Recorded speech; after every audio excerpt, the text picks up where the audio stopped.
बिस्मिल्लाहिर्रहमानिर्रहीम। अस्सलाम वालेकुम viewers, medical herbal physician herbalist Mohammad Fayaz आप लोगों की खिदमत में हाजिर है।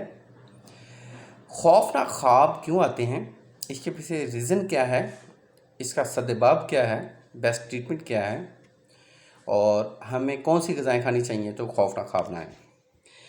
अब ये है जी, एक बंदा 2-3 दिन बाद सो रहा है। पहले उसकी नींद पूरी नहीं थी, 2-3 दिन बाद सो रहा है। ज़्यादा खुश्की की वजह से, ज़्यादा एक्टिविटी की वजह से, ज़्यादा एडम वर्क की वजह से वो नींद सही नहीं लेता, नींद डिस्टर्ब है, तो इस वजह से भी खौफनाक ख्वाब आते हैं। रात को अगर आप पेट भर के खाना खा के सोएंगे तो भी ये मसला होगा। नंबर 3, आप अल्कोहल का कहीं इस्तेमाल तो नहीं कर रहे, आप किसी ड्रग्स का इस्तेमाल तो नहीं कर रहे, उसके इस्तेमाल से भी दिमाग प्रॉपर सोता नहीं है, आपका जैसे जिस्म सो जाता है, दिमाग सोता नहीं है, तो दिमाग तरह तरह के ख्याल सोचता है, तो उसमें खौफनाक ख्वाब आ सकते हैं। नंबर 4, आपके स्टमक में गर्मी है, आपके मैदे में गर्मी है, आपको एसिडिटी का मसला रहता है, तो उसकी वजह से भी हो सकता है। नंबर 5, अगर आपको लीवर का मसला है, आपके लीवर में गर्मी है, आपको ज़्यादातर यूरिन येलो आता है, तो उससे भी हो सकता है।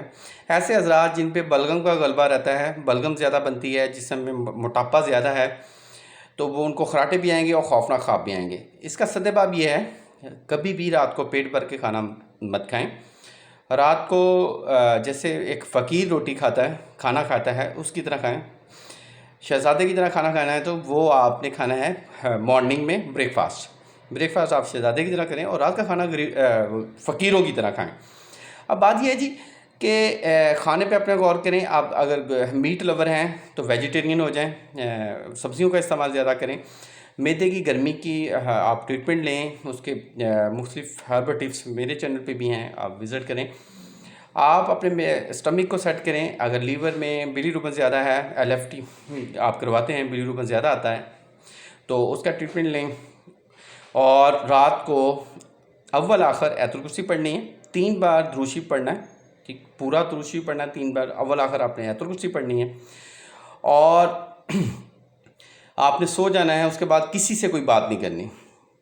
बजूरी का शरबत पिएँ, ठंडी ग़िज़ाओं का इस्तेमाल करें, ठीक। और किसी के लिए आपके कोई बुरे ख्याल आते हैं, आपका कोई दुश्मन है, आप सबको, खुदा की मखलूक को, खुदा के बंदों को माफ़ करके सोया करें। किसी के लिए दिल में अदावत मत रखें। अगर आप किसी के लिए दिल में अदावत रखेंगे तो ये आपकी सेहत डिस्टर्ब होगी, आप डिस्टर्ब होंगे।